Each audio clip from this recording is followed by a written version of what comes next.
Hey everybody, welcome back to the Dungeon Dive. Daniel here. I hope you're doing well, and if you're not, I hope you are soon. Okay, today on the channel, we are doing a preview of Ballads and Tales. This is a game that hit Kickstarter sometime last year and it failed to meet its funding, and so they are relaunching a campaign, I believe, on Kickstarter soon.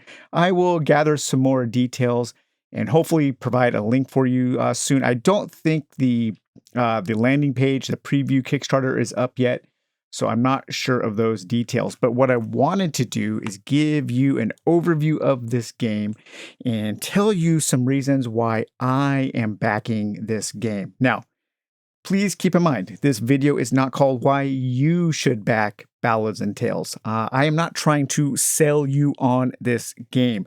I don't really have a horse in this race. I never charge for preview coverage. I don't even expect a free copy of the game. I'm putting my money into this game because I think it's pretty cool, and there are a few reasons why I am backing this. So I'm hoping to just present to you all some information so that you can make your own decision based on what you see here. And also, please keep in mind that what you see here is very much a handmade prototype. All of the chits and cards are sticker paper stuck onto chipboard. The cards are just on paper that have been nicely color printed. And so everything is very much a DIY handmade prototype. And so keep that in mind as we talk about the game. So, as a brief overview, Ballads and Tales, I think, fits into a similar space as games like Hero Quest or Dungeon Saga Origins. The base game is very straightforward. I think it leans more towards a game of skirmish combat than of grand adventure.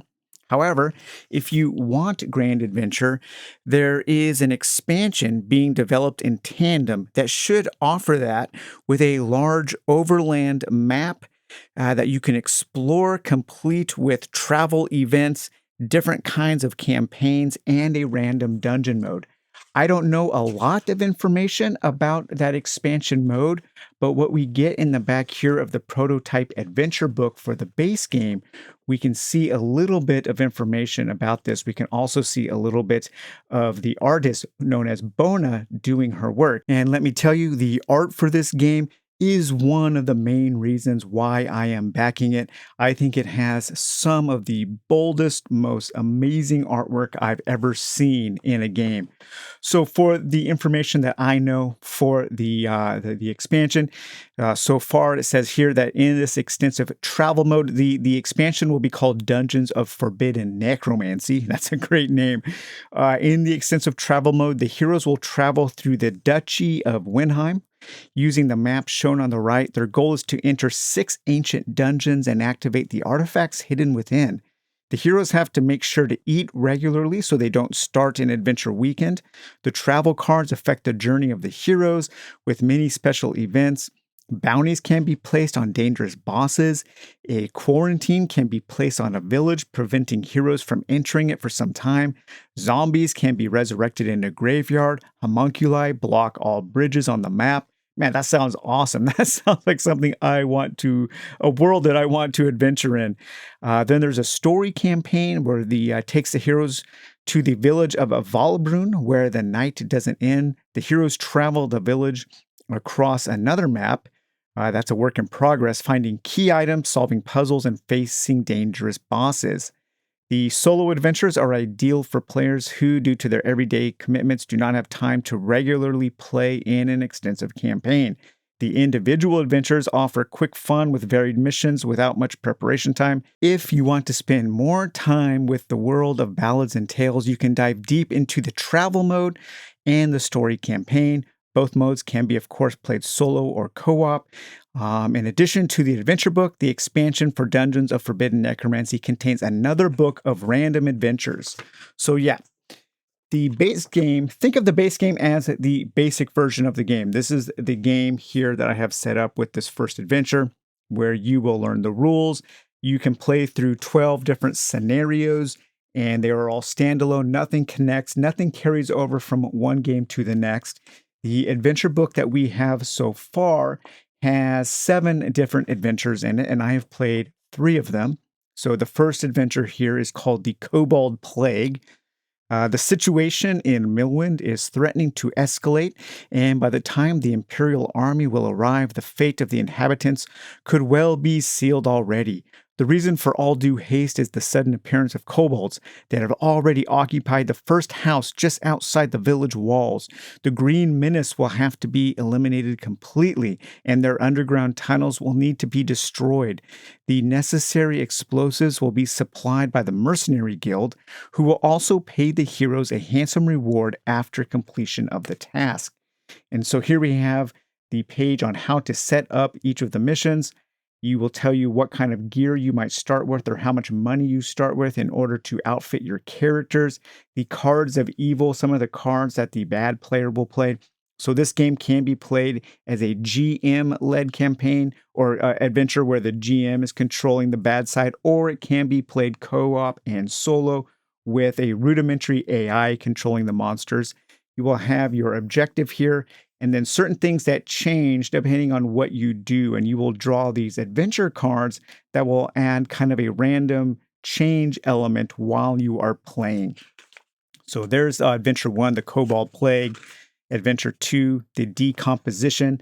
Decomposition is an element that kind of spreads like a disease in some adventures. We have the Talking Coin, Seeking Toad Moss Balls, the Griffin Hunt, Nightmares, a Rendezvous in a Graveyard. So those are all of the missions in the prototype adventure book. So once a scenario is chosen and laid out, then you will construct your party of 4 heroes. And yes, you do need to play with 4 heroes in this game. There is not a lone wolf mode, and things seem to be balanced for 4 heroes. So just know that going in. There are a good number of heroes to choose from. So we have the dwarf here, and we have a paladin. We have an assassin.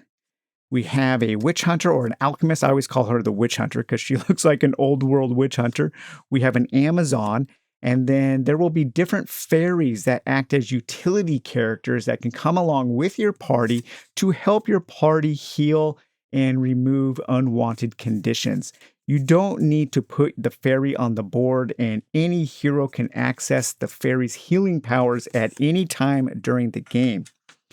So a character on the character card will have a number of different things. They will have their amazing hand-painted portrait there. And then in the middle section, all of the highlighted circles tell you which kinds of weapons and gear and armor the heroes can use. So we have regular swords, we have two-handed swords, spears, we have blunt weapons, different kinds of melee attack. We have bows, crossbows, and guns. We have kind of martial weapons, more like samurai weapons, things like that. We have magical weapons, small shields, large shields, helms, and light helms and heavy helms, and then light armor and heavy armor.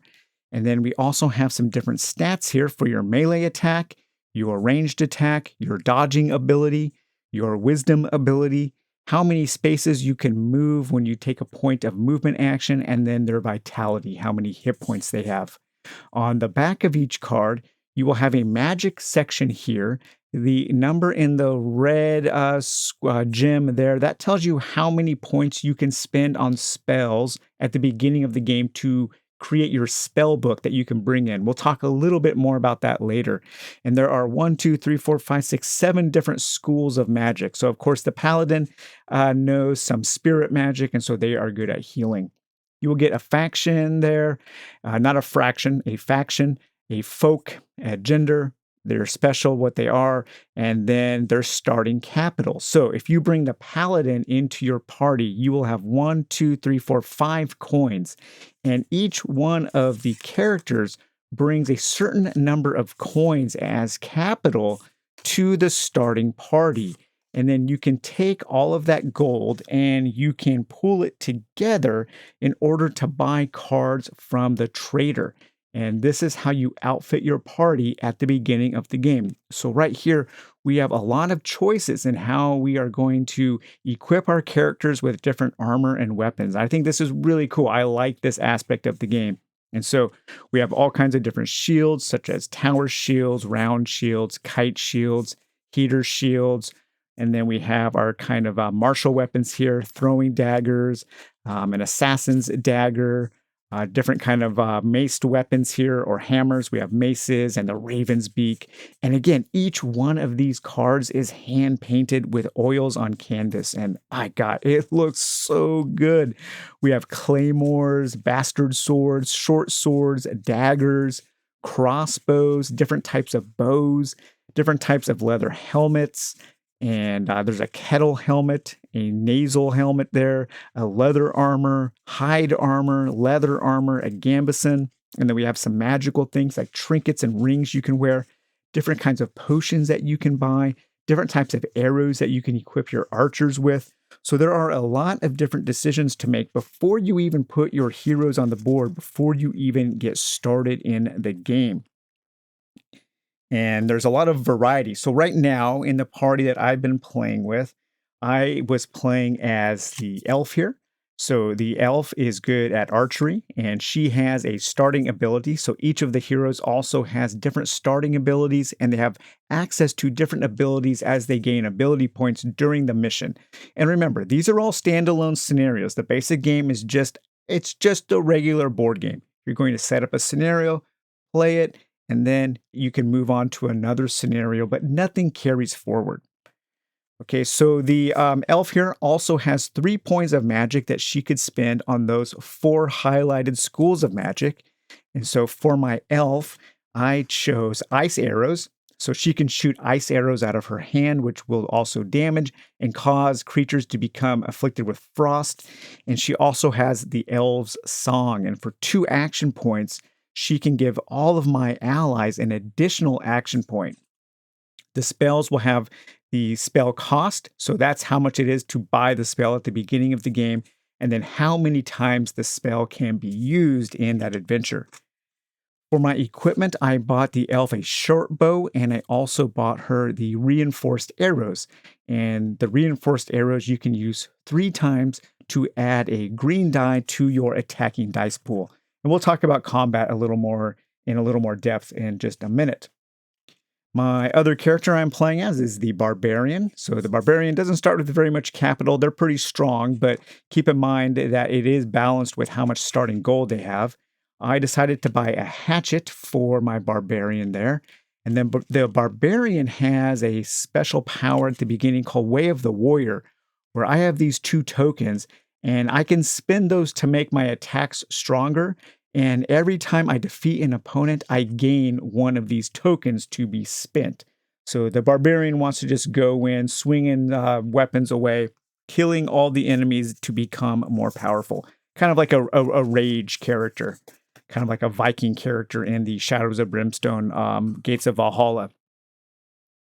We also have my wizard here. So here is the wizard's character.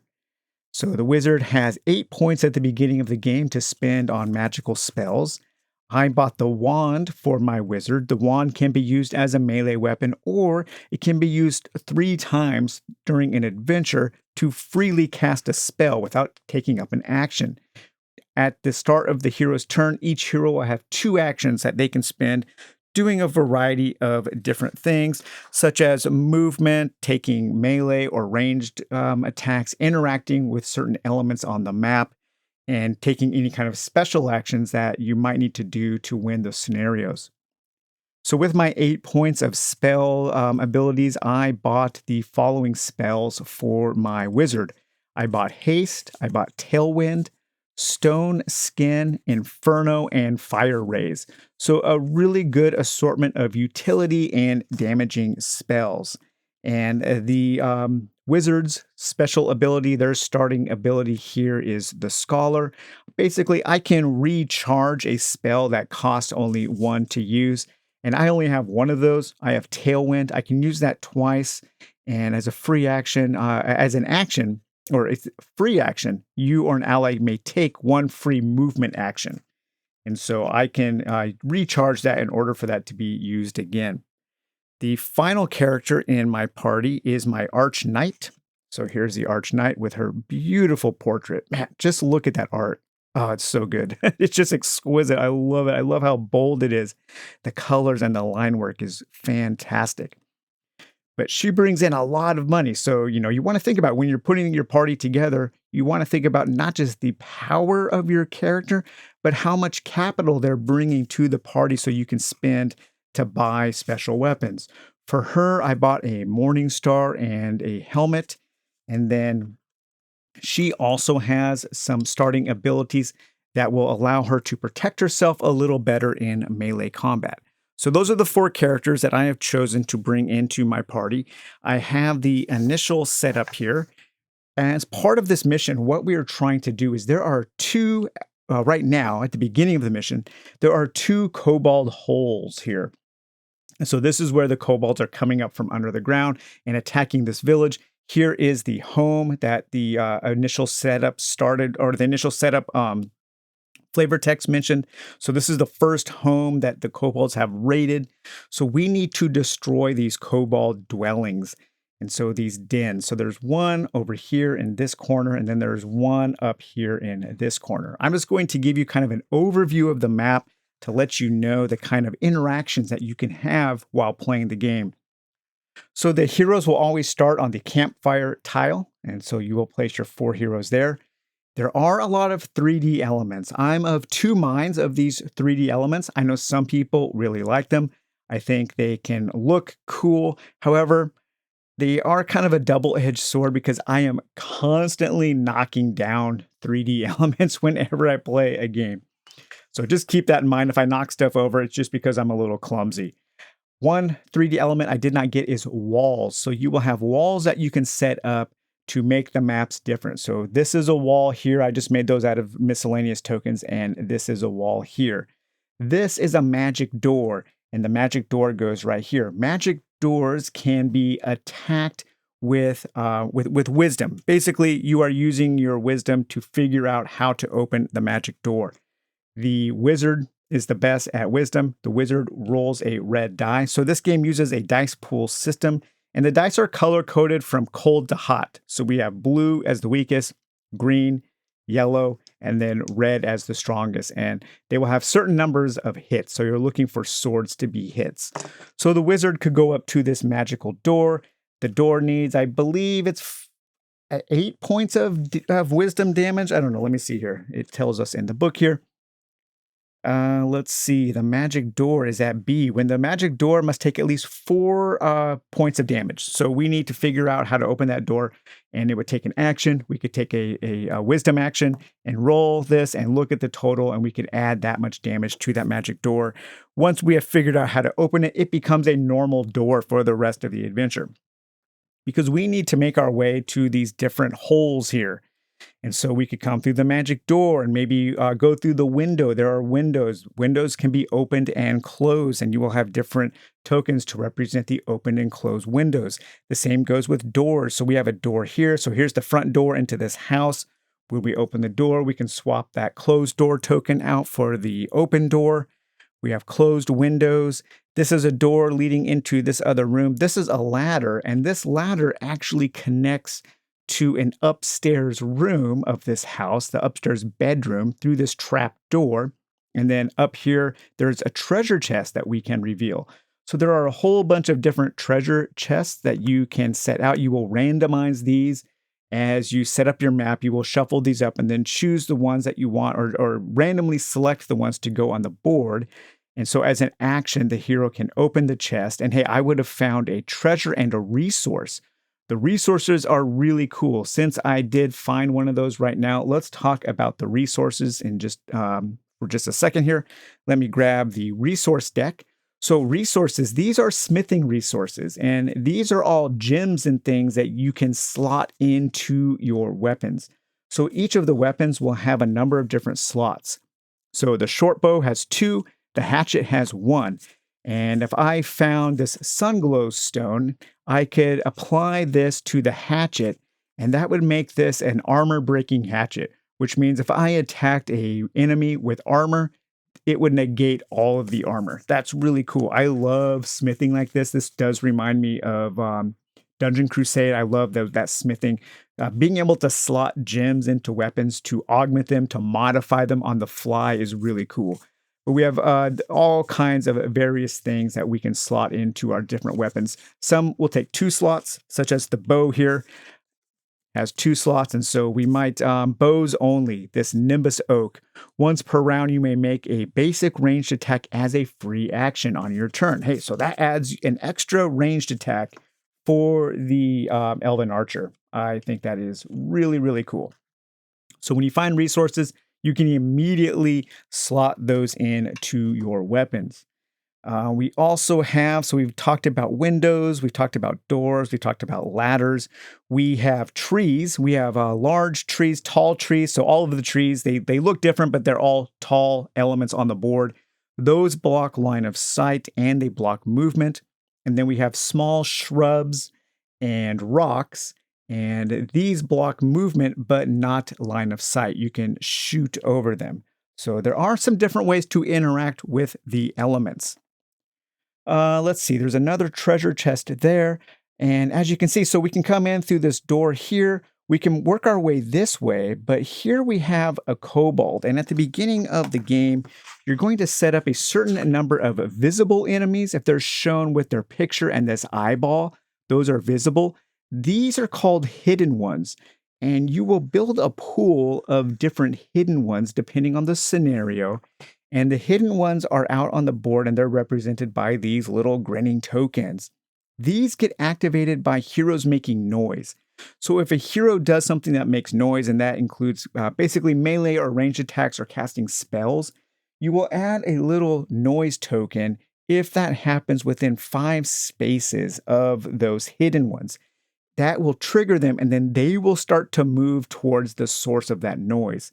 And if they ever move into line of sight, or a hero ever moves into line of sight, you will reveal that and then substitute that for one of the standees. So that's how more enemies come out on the board. And then each scenario will also have an additional pool of hidden ones that you will build and randomize for when you need to add new ones out onto the board.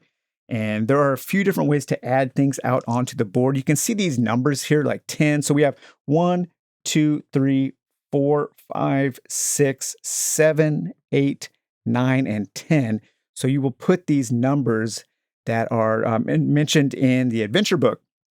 And when you need to do something random, you will roll a d10 and apply it to that section of the map. I think that's a really cool way to handle that. But so these question marks here, these are traps. And there are a whole bunch of random traps of different sizes.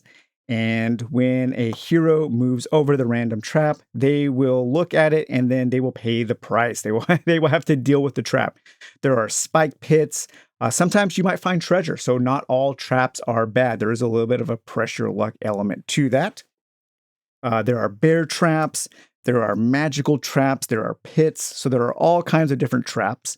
And so you do need to think about how you are moving through your map in order to... I don't know if there is a way. I think there's an equipment card that does allow you to deal with traps here. For an action, you can roll a black d6 directly adjacent to a question mark. If you roll a skull, you move on the trap and trigger it. For all other results, successfully remove the token. So you can have one of your characters be a specialized in disarming traps. And the black die here, this is one of the defense dice that you can roll shields, or you can roll skulls, or you can roll blanks. So you can interact with those. And there's a whole bunch of different random ones, so you never know what you're going to get when you set out. But we also have this kobold archer here, and he is behind this barrier. And right in front of the barrier are 2 traps. And in between these 2 tree elements, you can come through here. You might have to trigger a trap there. These barriers, they can be destroyed. If a archer is adjacent to the wall of a barrier, they can shoot. So this kobold archer is going to be able to hit my characters once they get to go. I need to try to move up in order to take them out. But this Kobold Warrior here, because of the way that the scenario is set up, he is actually equipped with a Thorn Whip. So the enemy side also has their own deck of equipment cards. And you will draw a number of these at the beginning of the game. Now, if you're playing the Game Master mode, they can choose who or when to equip their enemies with these very powerful items. If you're playing the co-op or solo mode, you equip it as soon as it's available. So this Kobold Warrior, let's take a look at the Kobold Warrior. This Kobold Warrior, it shows which weapons they use, which armor they can use, and their stats there. And so this is a blunted weapon there. And so they can use that. And so this warrior can use this Thorn Whip. And so that's what that little token there is, that sword token. That represents that kobold is equipped with this special weapon, because normally the monsters will be equipped with what is on their equipment card. So just a basic sword, a basic shield, and a helmet with no special rules. We have the Kobold Warrior. It tells you what they're equipped with. And then sometimes the enemies will also know magic. And so you will have to look through the enemy magic deck, and you might get things like seduction or kiss or healing, water burst, and ice arrows, and so on. So the enemies can also learn magical spells. And there are a lot of magical spells in this game. So here are the other spells that the heroes can choose from. So we have things like gnomes. You can summon gnomes that can be companions, foot tendrils, fireballs, ice spears, healing mists, slowdown, cleansing. So there is a really good variety of utility spells and attack spells and defense spells. We'll take a closer look at the bestiary in just a minute there, but I did want to mention that special weapon that you can equip your enemies with. So that's another thing we'll have to deal with.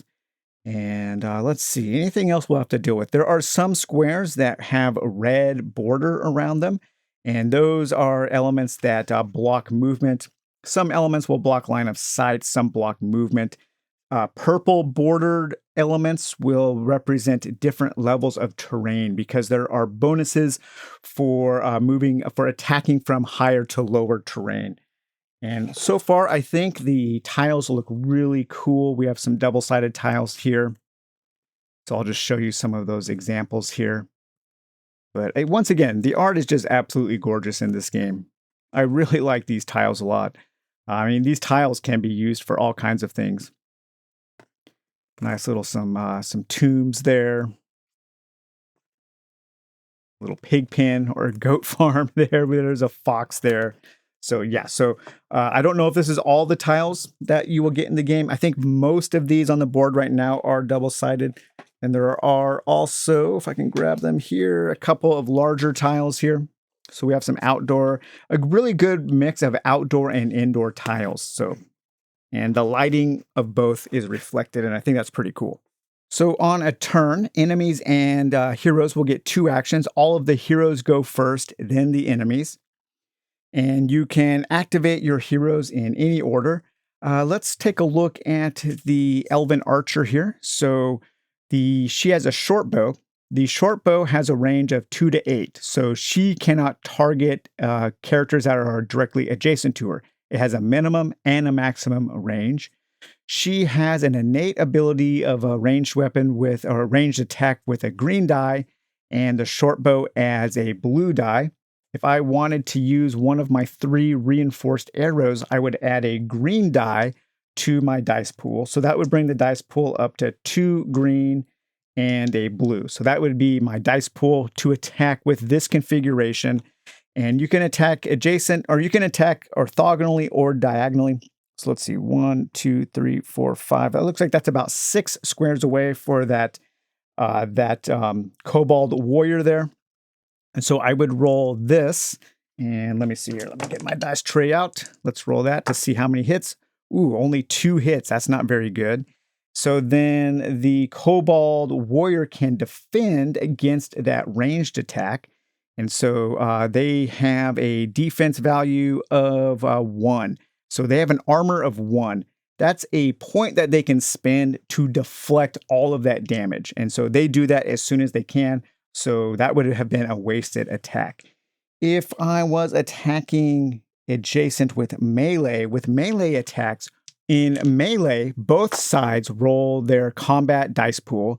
The side with the highest total wins, and the damage is the difference of the two.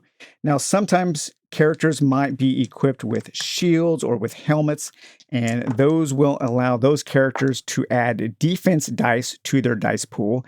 And any shields that they roll, those will negate damage.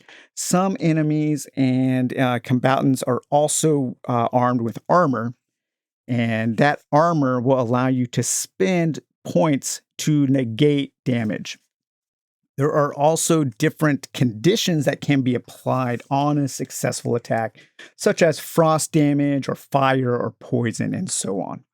So that's kind of the basic elements of this game. Throughout the adventure, there are also other things that you will be able to interact with, different types of tokens. There are patrol routes that you might set up, and I think this is pretty cool. So we have these different patrol routes, and you might put these down on the board. And then the enemies will follow these patrol routes, again, kind of like Dungeon Crusade. And I love the patrol route system in Dungeon Crusade. And I think this is a really neat way to handle that. It's pretty cool. I do really enjoy that. So in this initial scenario, in addition to the kobold warriors and archers, we will also be fighting these flying snakes. And so these are dragon snakes. They don't have any weapons, but they are flying, and they do have a couple special abilities. That crown means that that is a passive ability that is always active. So these are flying, and they also apply poison when they are hit. They cannot receive equipment cards from the bad side equipment deck because they are animals. And they also don't have any magical powers. So there is that. We have these guys here. What are these? The Kobold Beetle Riders. Oh man, look at those guys. Those guys are so cool. And they have a spear. So on their turn, when they're attacking, they get a green die as a bonus to their dice pool. When they are defending, when they're being attacked by a hero, they don't get that bonus. And heroes also have those kinds of bonuses on their cards. So my barbarian, on their turn when I'm attacking, I get to add an additional green die to my dice pool. But when I am rolling for defense, I don't get to add that additional die. And let's see, the Kobold Beetle Rider also does not have any magic. We have these guys here. What are these guys? These guys are called the Crazed Kobolds. And they're pretty crazy. And that's why they're called the Crazed Kobolds. Just look at them. Man, yeah, the art in this game is just off the charts good. But they have bombs. Their damage causes fire. It has an area of effect attack, and they have a special power called Kaboom. When the crazed kobolds are defeated, all directly adjacent figures suffer 2 wounds without being able to dodge or parry. So they're like suicide bombers. And then we also have here, we have the Kobold Mage. And the Kobold Mage does know some spells, so you will have to put together a Kobold spell deck in order for that Kobold Mage to use its magical abilities.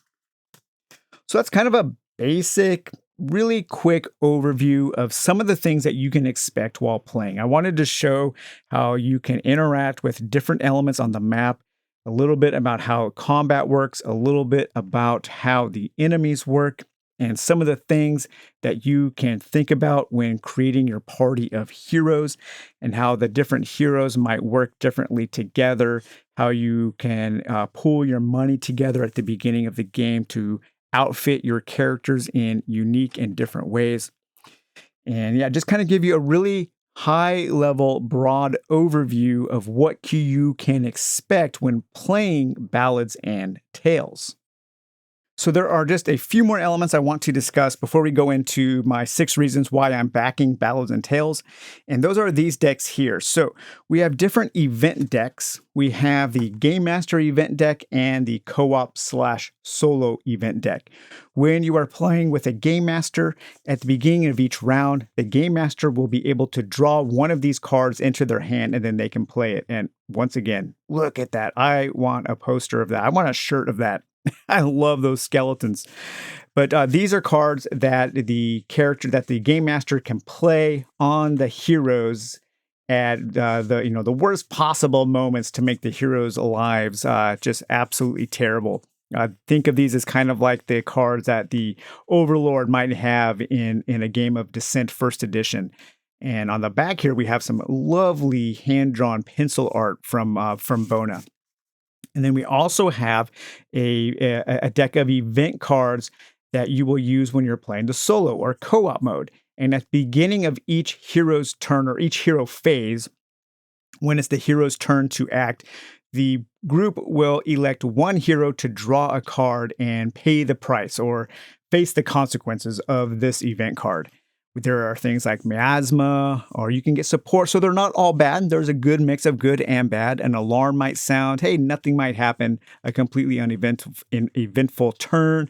You might be afflicted with frost or morass. The crow might come up. The crow is a special bad character. And I think we've taken a look at some of the crow. The crow is kind of the equipment trader for the bad guys. Different types of power you can find. You might find a cure. You might become exhausted, which you would become dazed. You can be healed. So it's a good mix of good and bad on these event cards. And you guys know me. I love a good deck of random events. So I'm really happy to see this. And then there are also these adventure cards. And these adventure cards you will draw these at certain times when you do certain triggers on the scenario that you are playing. And then you will flip that over and read that, and it'll change the elements a little bit. It'll add maybe a different element. It might add a tile, or you might remove a tile and replace it with something else. And so think of this as kind of that second scenario book in a game like Madara, where as you are playing, you will reveal different things. Now, so far, there's really only one adventure card per scenario, or there aren't a choice. What I would love to see is more of these adventure cards for each scenario that you could randomize so that you never know which change you're going to see while you are playing. I think that would be pretty great. So now let's talk about some of the reasons why I am backing this. The first reason is that this is the kind of game that I love on the Dungeon Dive. It is a passion project from a very small independent team. So this game was created by two people, a husband and wife team, Benjamin and Kirsten Brinkman, and all of the art was done by one artist, and that is Bona. Her full name is Valbona Atanaskowska, and she is kind of known for her erotic art, and so that would lead me to point two, and that is the art in this game, I think, is absolutely gorgeous. This is one of the best looking games that I have ever seen. Now, when this game first hit on Kickstarter on the failed crowdfunding, the art was a lot, let's say, hornier. There is some cheesecake and some beefcake, but they have toned down the horniness quite a bit. However, for people who want a more adult orientated game, there will be optional buys where you can buy extra sexy art. So if you really want that kind of cheesecake and beefcake art in your game, that will be available for you. And I think that's great. I think that is a cool thing. You know, there is space for that in the tabletop world. And I think Bona's art is so good. And we're just going to spend some time looking at some cards right now because I think the art is incredible. You know, I have no trouble putting this right up next to something like Dungeon Degenerates or Dark Venture, two games that I think have incredible art. We're going through the bestiary cards right now. This is the Nightmare. I love that drawing of the Nightmare. A harpy, some kind of stone warrior, these mushrooms. There's a whole like mushroom faction here. They're really cool.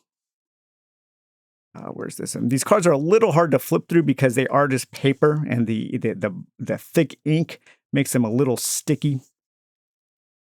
But yeah, I mean, the back of this resource card here, each one of these resources is different. There is so much art, and I am all about supporting games with a lot of unique art, especially when it's hand-drawn or hand-painted. And most of this art was hand-painted with oils on canvas. And so you really get that human touch, that human element here. And yeah, I mean, just that that back alone is so good. And I'll be really honest, the art is one of the main selling points for me. You know, it was a main selling point for me for Dungeon Degenerates and for Dark Venture. I saw the art on both of those and I was like, yep, I'm going to buy it. I don't really care if the game's good or not. You know, I buy art, I buy games for their artistic merit just as much as I buy them for their gameplay. And so, yeah, that's one of the main reasons why. And so all of the enemies have their standees with their art. I do kind of hope that the standees have at least some rounded edges. They can be a little big and a little unwieldy on the board, especially with those 3D papercraft terrain elements. You will be probably knocking stuff over quite a bit, and that's too bad, but that's just kind of a give and take with those kinds of elements here. But yeah, just fantastic art. The art is a huge, huge selling point for me. I also really like the variety in all of the different heroes and the different ways that you can buy different equipment for all of your heroes. They feel different. We didn't even look at the abilities. So during the game, when you open up treasure, you might find ability points. And when you find ability points, the game pauses, and the hero who found that ability point can immediately learn a new ability. Some of the abilities will have prerequisites, some of them will only be for certain classes, some of them are generic and they can be used for any class or for any type of hero. So each hero will have their own starting abilities, and each hero will have the chance to learn new abilities during the game. But there's a lot of variety. The heroes feel different. Each hero specializes in different types of weapons and armor, and then you can buy those special types of weapons and armor. There is also a deck mentioned in the Book of Legendary Treasure. I don't have that deck at all, so I'm not sure what is in that, but there will be grander treasures that the heroes can search for and equip. So a lot of variety in the heroes, in the bestiary, and the weapons, and how you mix all of those together to create something unique each time you play. I also like the straightforward nature of the game. It's not overly complex. There's quite a bit going on. It's a few steps, I think, up from Hero Quest or from Dungeon Saga Origins, but it's not super complex. It's a pretty straightforward game. I like the focus on just a narrative, kind of a narrative skirmish game, really. But if you want more, then that is another point. I am really excited for that expansion that's being developed in tandem. I think that sounds awesome. Being able to travel on an overland map, going on random quests, going through dungeons, having the ability to, if you want to, do a story campaign or just do a random dungeon mode, having different villages that you can visit with different outcomes and different things that can change up the world. I think all of that sounds great. And I also think that the tactical approach, I think there are a lot of good decisions to make on a turn by turn basis. There are a lot of different elements on the map that you can interact with in different ways. And so it's not just a move towards a character, it's not just two characters moving towards each other, rolling dice and hoping for the best. There is repositioning. That's one thing I didn't mention. When you do a successful melee attack, so if I was, where are my heroes here? If my, let's say my Arch Knight here was attacking this kobold, and the Arch Knight did a successful melee attack against the kobold, then the Arch Knight could actually reposition herself as a bonus movement. And so you aren't just standing in corridors, you aren't just standing toe to toe swinging away. There is some movement on the battlefield, and there are some reasons why you would want to reposition yourself while you are in combat. And I always do appreciate that. But yeah, that is the overview of Ballads and Tales, an explosion of beautiful art and color, and a kind of traditional dungeon crawly board game that sounds like if you want it, it will be an expansive adventure game. So hopefully I'll know of the link to the Kickstarter or the game found. I'm not sure where. I'm pretty sure it's Kickstarter. That's how the creator contacted me. So hopefully I'll have a link for that soon, and I can pin that to the comments below, and I can also add that to the description of the video. So I hope that I provided you guys with enough information so you can make your choice of whether or not you want to back Ballads and Tales. And hopefully I let you know why I am going to be backing Ballads and Tales. So, all right, guys, take it easy. We'll talk to you later. Bye-bye.